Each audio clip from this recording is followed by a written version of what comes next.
Comrade Sai ने अपना almost पूरा लाइफ रेवोल्यूशन को दिया, ऑलमोस्ट पूरा life people's movement, people's resistance को दिया है। कॉमरेड साई का ये स्टेट इतना डरता था कॉमरेड साई से, इतना एक 90% डिसेबल्ड इंसान से इतना खौफ था कि सुप्रीम कोर्ट ने बोला था his brain is dangerous. We are living एक ऐसे democratic, world's largest democracy, mother of all democracies, जिसमें एक ब्रेन, एक सोचने की कैपेसिटी, एक ऑर्गन डेंजरस हो सकता है। We are living in that state. Sai was dangerous because Sai talked about the war on people. जो युद्ध चल रहा था जनता में ऑपरेशन ग्रीन हंट के नाम पे, Sai was dangerous.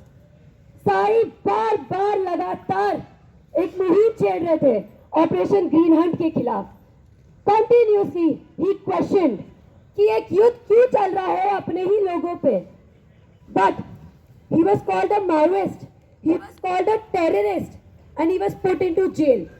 He was not only put into jail, he was put into अंडा सेल, कि अगर शायद से नक्सल सेल में हो तो वहाँ पे भी ऑर्गेनाइज कर दे।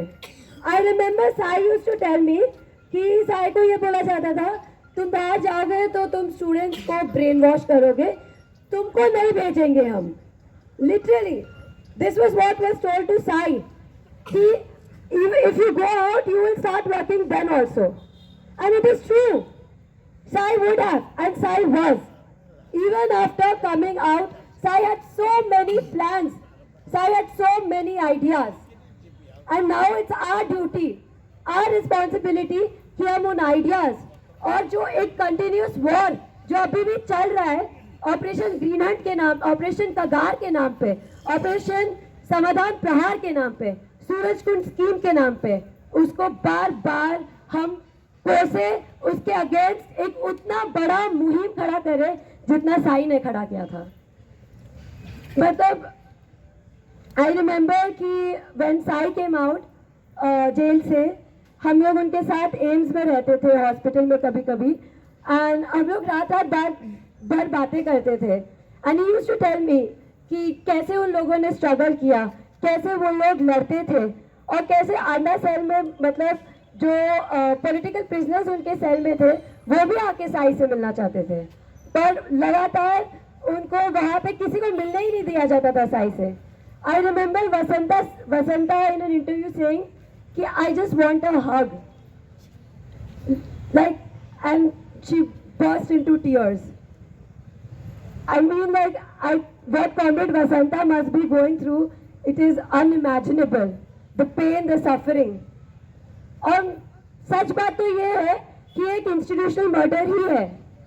साई को मुझे लगता है इसलिए निकाला गया था because they killed him in the jail. They made him suffer each day. हर एक दिन उनके लिए इतना मुश्किल किया। मेरे को लगता है कि वो हर एक दिन यही चाहते थे कि वो कैसे कैसे जेल में ही मर जाए, बाहर आने से पहले ही मर जाए जेल में। And yes, he was a danger to this fascist Brahminical state, to this state जो एक यूथ छेड़ रखा है जिसने अपने ही जनता पे, जो कॉर्पोरेट्स, जो एमएनसीज को ज्यादा तवज्जो देता है अपने ही आदिवासियों के। ये I really have no words अभी।